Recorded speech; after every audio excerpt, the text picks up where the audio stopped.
গাধাকে সৃষ্টি করার পর তাকে বলা হলো সকাল থেকে সন্ধ্যা পর্যন্ত তাকে ক্লান্তিহীন পরিশ্রম করতে হবে, সারা জীবন তাকে পিঠে ভারী বোঝা বইতে হবে, খেতে পাবে শুধু ঘাস, আর তার মাথায় কোনো বুদ্ধি থাকবে না। তার আয়ু হবে 50 বছর। গাধা করজোড়ে সৃষ্টিকর্তাকে বলল, আমি এত বছর বাঁচতে চাই না, আমাকে 20 বছর আয়ু দেওয়া হোক।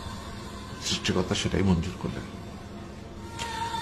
কুকুরকে যখন সৃষ্টি করা হলো তখন তাকে বলা হলো যে সে হবে মানুষের সবচেয়ে বড় বন্ধু, কিন্তু সে খাবে মানুষের উচ্ছিষ্ট, এবং তার আয়ু হবে 30 বছর। কুকুর সৃষ্টিকর্তাকে বলল, আমি এত বছর বাঁচতে চাই না, আমাকে 15 বছর আয়ু দেওয়া হোক। সেটাই মঞ্জুর করা হলো। এরপর বানরকে বলা হলো, তুমি শুধু গাছের এ ডাল থেকে ও ডালে ঝুল খাবে এবং নানান রকম ফন্দি ফিকির করে মানুষকে আনন্দ দিবে, তোমার আয়ু হবে 20 বছর। বানর বলল, আমি 20 বছর বাঁচতে চাই না, আমাকে 10 বছর দেওয়া হোক। সেটাই মঞ্জুর করা হলো। এবার এলো পুরুষ মানুষের পালা। তাকে বলা হলো যে তুমি হলে প্রাণীকুলের মধ্যে সবচেয়ে বিচক্ষণ এবং বুদ্ধিমান, সেই জন্য তোমাকে প্রাণীদের শিরোমণি করা হলো এবং তোমার আয়ু হবে 20 বছর।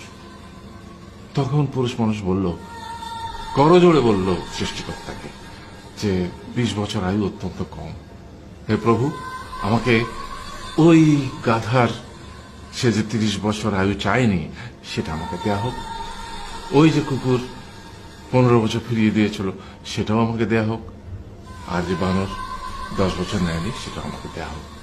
20 বছর অত্যন্ত কম, আমি দীর্ঘদিন বাঁচতে চাই। সৃষ্টিকর্তা সেটাও মঞ্জুর করলেন। তারপর কি হলো? সেই থেকে ছেলেরা পুরুষ মানুষ হিসেবে বাঁচে 20 বছর, তারপরের 30 বছর সংসারের বোঝা পিঠে করে বয়ে বেড়ায়, সেটা কার মতো? গাধার মতো। তারপরের 15 বছর সে তার ছেলে মেয়েরা যা দেয় সেই রকম ঠিক কুকুরের মতো উচ্ছিষ্ট খেয়ে বাঁচে। আর তারপরে বৃদ্ধ বয়সে ঠিক বানরের মতো, যেমন গাছের এডাল থেকে ওডাল ঝুল খায় বানর, তেমনি এই ছেলের বাড়ি থেকে ওই ছেলের বাড়ি, আর নানান রকম ফন্দি ফিকির করে তার নাতি নাতনিদের আনন্দ দেওয়ার চেষ্টা করে।